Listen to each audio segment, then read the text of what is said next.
Hello friends, ಇವತ್ತು ನಮ್ಮ kitchen ಚಾನಲಲ್ಲಿ ಬಂಡಾಸ್ ಚಿಲ್ಲಿ ಯಾವ ರೀತಿ ಮಾಡೋದು ಅಂತ ನೋಡೋಣ ಫ್ರೆಂಡ್ಸ್. ಮೊದಲು ಈ ರೀತಿ ಬಂಡಾಸನ್ನು ತಗೊಂಬಂದು ಕ್ಲೀನ್ ಮಾಡಿಕೊಂಡು ಈ ರೀತಿ ಕಟ್ ಮಾಡಿ ಇಟ್ಕೊಂಡಿದ್ದೇನೆ ಫ್ರೆಂಡ್ಸ್. ಈಗ ಇಲ್ಲಿ ಒಂದು 8ರಿಂದ 10 ಬ್ಯಾಡಗಿ ಮೆಣಸಿನ್ಕಾಯನ್ನು ಬಿಸಿ ನೀರಲ್ಲಿ ನೆನೆಸಿ ಒಂದು ಅರ್ಧ ತಾಸು ಇಟ್ಟಿದ್ದೇನೆ. ಅದನ್ನೀಗ ಮಿಕ್ಸಿ ಜಾರಲ್ಲಿ ಹಾಕ್ಕೊಂಡು ಈ ರೀತಿ ಪೇಸ್ಟ್ ಮಾಡ್ಕೋಬೇಕು ಫ್ರೆಂಡ್ಸ್. ಇದೇನಾದರೂ ಬ್ಯಾಡಗಿ ಮೆಣಸಿನ್ಕಾಯಿ ನಿಮ್ಮ ಕಡೆ ಇಲ್ಲ ಅಂದರೆ ನೀವು ಚಿಲ್ಲಿ ಪೇಸ್ಟನ್ನು ಬೇಕಂದರೂ ಹಾಕ್ಕೋಬೋದು. ಈ ರೀತಿ ಒಂದು ಸ್ವಲ್ಪ ನೀರು ಹಾಕ್ಕೊಂಡು ನೈಸಾಗಿ ಈ ರೀತಿ ರುಬ್ಕೋಬೇಕು ಫ್ರೆಂಡ್ಸ್. ಈಗ ಈ ರೀತಿ ಮೆಣಸಿನ್ಕಾಯಿನ ರುಬ್ಕೊಂಡ್ಮೇಲೆ ಇಲ್ಲಿ ನಾನು ರೆಡಿ ಮಾಡಿಟ್ಟಿರುವಂಥ ಬಂಡಾಸ್ ಪೇಸ್ಟಿಗೆ ಒಂದು ಅರ್ಧ ಚಮಚ ಅರಶಿನ, ಒಂದು ಅರ್ಧ ಚಮಚದಷ್ಟು ಉಪ್ಪನ್ನು ಮಾತ್ರ ನೋಡಿಕೊಂಡು ಹಾಕೋರಿ ಫ್ರೆಂಡ್ಸ್. ಕಡಿಮೆ ಆದರೆ ಲಾಸ್ಟಲ್ಲಿ ಹಾಕ್ಕೋಬೋದು. ಮತ್ತು ಒಂದು 2ರಿಂದ 3 ಟೇಬಲ್ ಸ್ಪೂನ್ ಕಾರ್ನ್ಫ್ಲೋರ್ ಅಥವಾ ಅಕ್ಕಿ ಹಿಟ್ಟನ್ನು ಹಾಕ್ಕೋಬೇಕು. ನಾನು ಮಾತ್ರ ಇಲ್ಲಿ ಅಕ್ಕಿ ಹಿಟ್ಟನ್ನು ಹಾಕ್ಕೊಂಡಿದ್ದೇನೆ.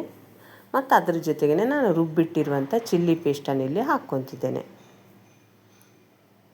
ಈಗ ಈ ಚಿಲ್ಲಿ ಪೇಸ್ಟನ್ನು ಹಾಕ್ಕೊಂಡ್ಮೇಲೆ ಚೆನ್ನಾಗಿ ಇದನ್ನು ಮಿಕ್ಸ್ ಮಾಡ್ಕೋಬೇಕು ಫ್ರೆಂಡ್ಸ್.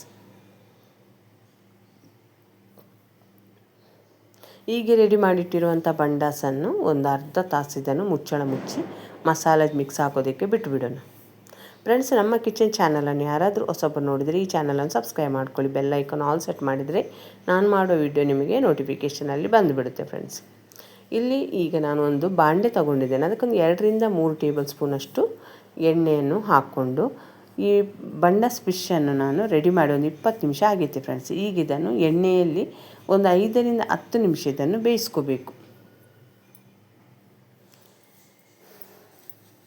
ಈಗ ಮುಚ್ಚಳ ಮುಚ್ಚಿ ನಾನು ಬೇಯಿಸ್ಕೊತೇನೆ ಫ್ರೆಂಡ್ಸ್. ಯಾವುದೇ ರೀತಿಯಿಂದಲೂ ನಾನು ಇಲ್ಲಿ ಇದಕ್ಕೆ ನೀರನ್ನು ಮಾತ್ರ ಸೇರಿಸ್ಕೊಂಡಿಲ್ಲ ಫ್ರೆಂಡ್ಸ್. ಈಗ ಒಂದು 10ರಿಂದ 15 ನಿಮಿಷ ಆದಮೇಲೆ ನಿಮಗೆ ಮುಚ್ಚಳ ತೆಗೆದು ತೋರಿಸ್ತಿದ್ದೇನೆ. ಈ ಬಂಡಾಸ್ ಚೆನ್ನಾಗಿ ನೀರು ಬಿಟ್ಕೊಂಡಿದ್ದೆ. ಒಂದು ಸಲ ಇದನ್ನು ಮಗುಚಿ ಮತ್ತು ಒಂದು 5 ನಿಮಿಷ ಇದನ್ನು ಬೇಯಿಸ್ಕೊಳ್ಳೋಣ. ಇದಕ್ಕಿಂತ ಮೊದಲು ನಾನು ಬಂಡಾಸ್ ಸುಕ್ಕ ಯಾವ ರೀತಿ ಮಾಡ್ಬೋದು ಅಂತ ವಿಡಿಯೋದಲ್ಲಿ ಅಪ್ಲೋಡ್ ಮಾಡಿದ್ದೇನೆ ಫ್ರೆಂಡ್ಸ್. ಈಗ ಈ ರೀತಿ ಒಂದು 5 ನಿಮಿಷ ಇದನ್ನು ಬೇಯಿಸ್ಕೊಳ್ಳೋಣ. ಈಗ ಒಂದು 5 ನಿಮಿಷ ಬೇಯಿಸಿದ ಮೇಲೆ ಇದನ್ನು ಸಪ್ರೇಟಾಗಿ ಒಂದು ಪ್ಲೇಟ್ನಲ್ಲಿ ತೆಗೆದಿಡ್ತಿದ್ದೇನೆ.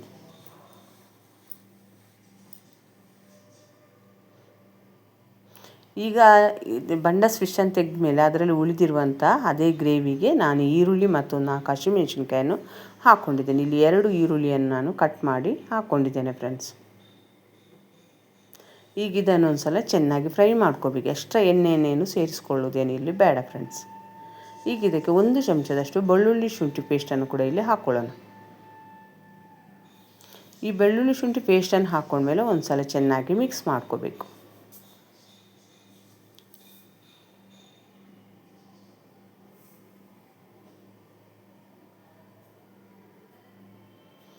ಈಗ ಅದಕ್ಕೆ ನಾನು ಆವಾಗಲೇ ರುಬ್ಬಿಟ್ಟಿರುವಂಥ ಚಿಲ್ಲಿ ಪೇಸ್ಟನ್ನು ಈಗ ಹಾಕ್ಕೊತಿದ್ದೇನೆ. ನೀವು ಬೇಕಂದರೆ ರೆಡ್ ಚಿಲ್ಲಿ ಪೇಸ್ಟನ್ನು ಬೇಕಂದರೂ ಹಾಕ್ಕೋಬೋದು ಫ್ರೆಂಡ್ಸ್. ನಾನು ರುಬ್ಬಿಟ್ಟಿರೋದನ್ನೇ ಹಾಕ್ಕೊತಿದ್ದೇನೆ.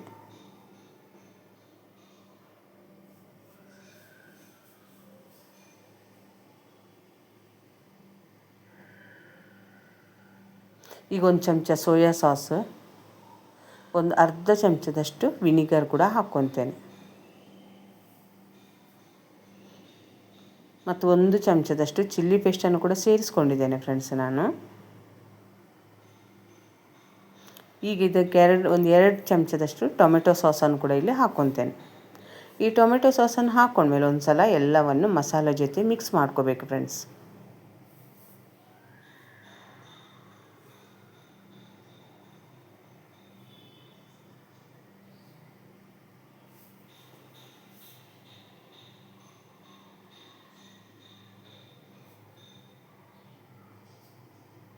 ಈಗ ಇದಕ್ಕೆ ನಾನು ಆವಾಗಲೇ ಅರ್ಧಂಬರ್ಧ ಬೇಯಿಸಿರುವಂಥ ಬಂಡಾಸನ್ನು ಹಾಕ್ಕೊತಿದ್ದೇನೆ. ಈಗ ಇದನ್ನು ನಾವು ಸಣ್ಣ ಉರಿಯಲ್ಲಿಟ್ಟು ಕೈ ಬಿಡದೆ ಚೆನ್ನಾಗಿ ಮಿಕ್ಸ್ ಮಾಡ್ಕೊತ ಇರಬೇಕು ಫ್ರೆಂಡ್ಸ್. ಯಾಕೆ ಒಂದು 5ರಿಂದ 10 ನಿಮಿಷ ಆದರೆ ಈ ಬಂಡಾಸನ್ನು ಚೆನ್ನಾಗಿ ಬೇಯಿಸ್ಕೋಬೇಕು. ಇಲ್ಲೇನಾದರೂ ನಿಮಗೆ ಉಪ್ಪು ಕಡಿಮೆ ಆಗಿದ್ದರೆ ನೀವು ಸೇರಿಸ್ಕೋಬೋದು ಫ್ರೆಂಡ್ಸ್.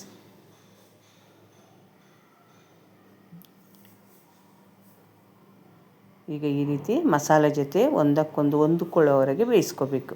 ನಾನು ಒಂದು 5ರಿಂದ 10 ನಿಮಿಷ ಈ ರೀತಿ ಬೇಯಿಸ್ಕೊಂಡಿದ್ದೇನೆ ಫ್ರೆಂಡ್ಸ್. ಈ ವಿಡಿಯೋ ಏನಾದರೂ ಇಷ್ಟ ಆದರೆ ಲೈಕ್ ಮಾಡಿ, ಶೇರ್ ಮಾಡಿ, ಆದಷ್ಟು ನಮ್ಮ ಚಾನಲನ್ನು ಸಪೋರ್ಟ್ ಮಾಡಿ ಫ್ರೆಂಡ್ಸ್.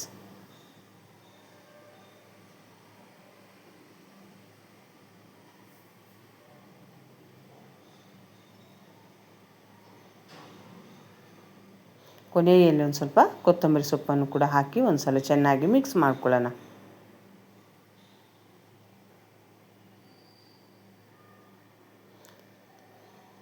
ಈ ವಿಡಿಯೋವನ್ನು ನೀವು ನೋಡಿದ್ದಕ್ಕೆ ನಿಮಗೆ ತುಂಬ ಧನ್ಯವಾದಗಳು ಫ್ರೆಂಡ್ಸ್. ನೋಡಿದಿರಲ್ಲ, ಬಂಡಾಸ್ ಚಿಲ್ಲಿ ರೆಡಿ ಆಯಿತು.